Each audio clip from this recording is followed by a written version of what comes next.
And at 4 p.m., we first cut across to breaking news coming in as we play out these pictures where residents of Kherson continue to gather to protest against the occupation of the city by Russian troops. Anti-war protests that we see in Kherson as such sporadic protests that have been taking place in several parts against Russian occupation in Ukraine and the widespread damage that has been caused in these 12 days.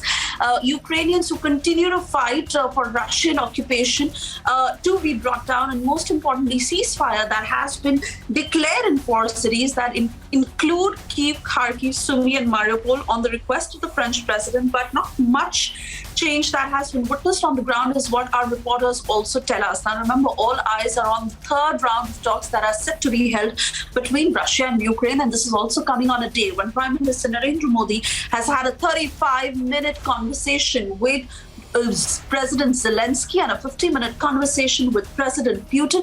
Ritzina, I want to bring you in at this point because we continue to put out these kind of pictures of sporadic protests in several parts where Ukrainians are urging Russia to back down.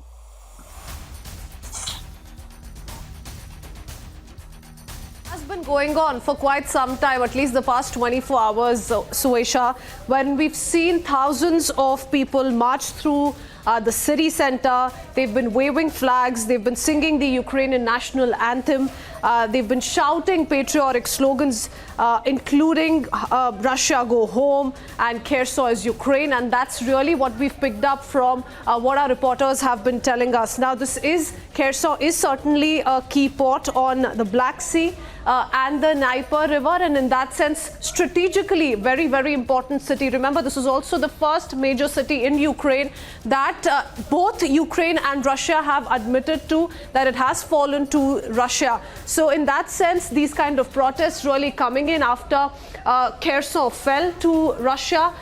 We also do know that the last 24 hours or so, we've seen a lot of firing and shelling take place in Mariupol as well, which is another port city. So these kind of developments constantly taking place in some of these big cities as the Russian offensive continues, is only escalating by the day. But what we do see parallelly, Suesha, is also how diplomacy is shaping up to something to begin with. We do know that French President Emmanuel Macron's intervention has led to a ceasefire declaration, a temporary ceasefire declaration in at least 4 major cities, including capital Kiev.